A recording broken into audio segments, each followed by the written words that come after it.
I like fake chainsawmen. I like how Fujimoto has been using them throughout the story, because at some points they're important, they're valuable, and then at others they're completely backseated and you don't see them for 6 months. With the little that we have seen of them, they're very much unknown. Like, we don't know who this is, we don't know how their power works, we don't know anything, really. The only thing that is proof to us is that this is a person that looks kind of like Chainsaw Man. So it's really nice to finally get a little bit more for them, how their abilities work. So it looks like humans can be attached to fake Chainsaw Man and kind of meld with their body. I wonder if that can go further to devils or if it just falls under Death's jurisdiction of control. It seems powerful, it seems potent, and it makes for this really cool, disgusting body horror situation where all of these people are kind of half integrated into fake Chainsaw Man's body as their arms, but still alive.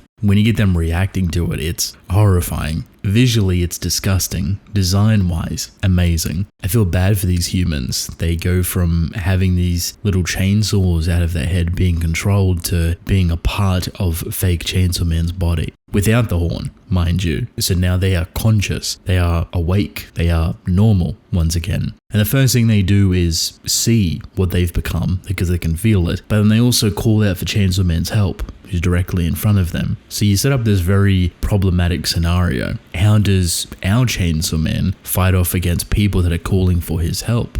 It is an interesting play from Death to kind of walk down this path and to allow people to manipulate and utilize Denji or Pochicha's wishes against him. He's not someone that specifically goes out of his way to save people, but he doesn't indirectly kill. Does that make sense? Like, he doesn't have the malicious or the murder intent that you think he does. He does have priorities. He is biased, but he's not a cold-hearted killer, which ironically is the drastic difference between people like him and people like fake Chainsaw Man or just a devil in general. To me, this perhaps all boils down to provoking. Death is trying to get a very specific response from Denji, and if she can get it, she can start to kind of pound into it to make it more drastic and elevated and hopefully rip Pochita to come out to play. Now, semantic-wise, I don't know how far she's thought of this, because already the plan is a little bit wonky. Fake Chainsaw Man was convinced that war kind of played the situation. Originally, we thought that Yoru and Denji were going to fight each other. She then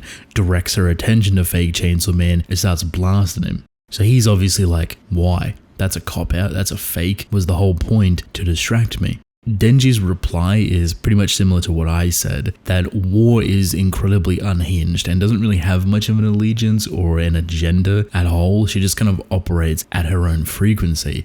So you never really know what you're going to get. You don't know if she's going to be on Denji's side or if she's going to kind of combat against him and try and have some more fun. It's really up in the air. So the previous chapter, we thought they were going to fight, but clearly that was never her intention. It shows how flexible she is, but I guess you could boil that to being unstable as well. I like that. I think it adds a level of difficulty to this story to figure out where it's going, figure out where her character's going or what her character's going to do. And when you have a character like that, genuinely anything's possible. Like, you could feel the safest you've been in regards to an idea or a theory, and here comes Yoru just crashing your whole party. It's almost impossible to theory craft her, impossible to think about where her future lies because she just does whatever she wants.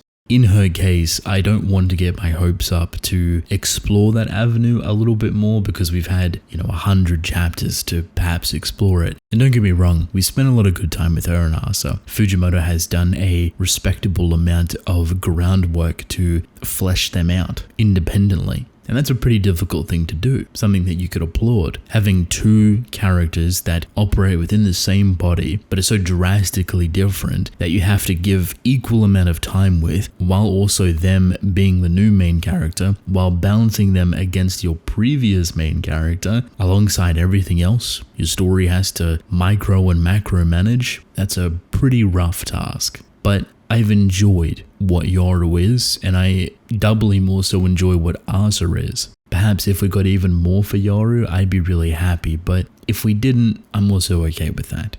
truthfully, I guess the idea of development for her character leads me to the path of answers. I guess if we start to perhaps play into her mind a little bit more, how she feels or how she acts, even though we've already seen snippets of it, works as a pretty decent point of direction. Why she makes the choices that she makes, even if she doesn't have a big ulterior motive, even if there's no grand scheme here and she's just doing it because she finds it fun. Doubling back into that characterization and building further upon it just helps establish it a little bit more. Like I said before, we already have a ton of it, but right here, it's incredibly vital. This is the end of the story, so to finish off her character and to kind of usher it into the final stretch, perhaps it would be a nice place to start.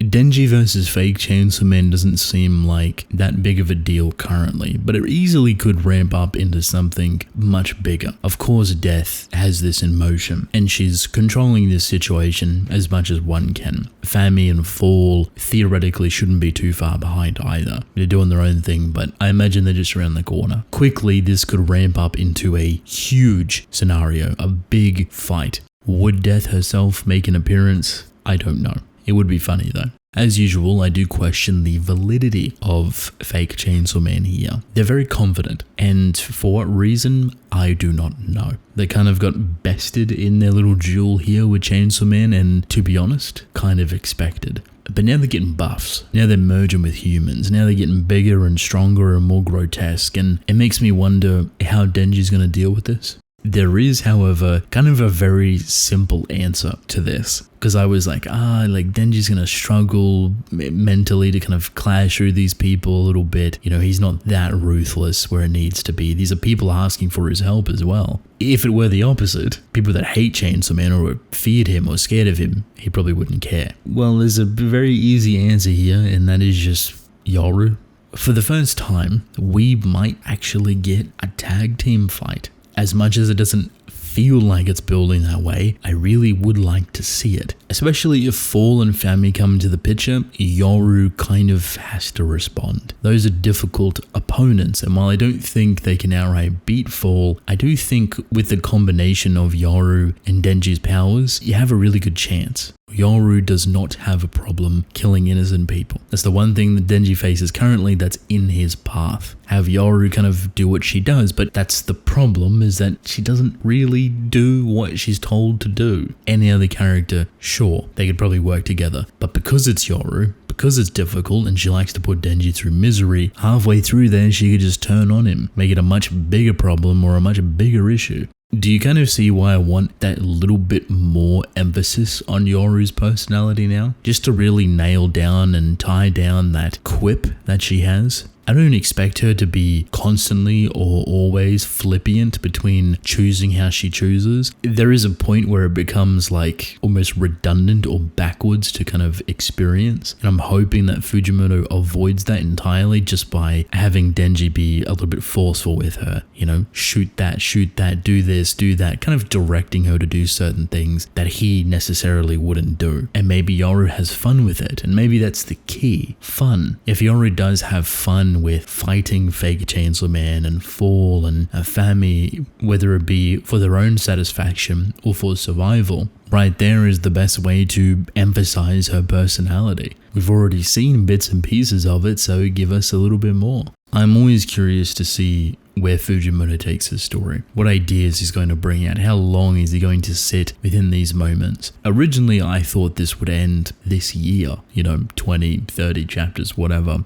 Depending on how fast he paces through certain chapters, which is something I brought up last week, you could see this ending next year. That sounds ridiculous because of the amount of chapters that it would take, but it is entirely dependent on his chapter pacing. Sometimes genuinely nothing happens. Like you walk 2 steps forward. It's a little bit jarring to read that weekly sometimes. But sometimes a chapter just feels like it goes past. Like you read it and move on with your day and never really digest it because very little happens within it. That's not to say that every chapter has to be the most grand, calculated, condensed thing to ever exist. But there is moments where Fujimoto deliberately does very little within it. Maybe that's not the case. Maybe it just ramps up, and maybe from here it just starts going absolutely insane. Foot to the floor on that throttle and just does not stop. which it's not unlike him. He's done it before, but there is certain elements that I've talked about that I would like to see. I have faith, I have hope, I have a lot of respect for Fujimoto, and I'm excited to see where this fight actually takes us. Do we go above and beyond? Do we go crazier? Do we go wilder? Or do we end it here and get a bit personal? We will have to wait and see.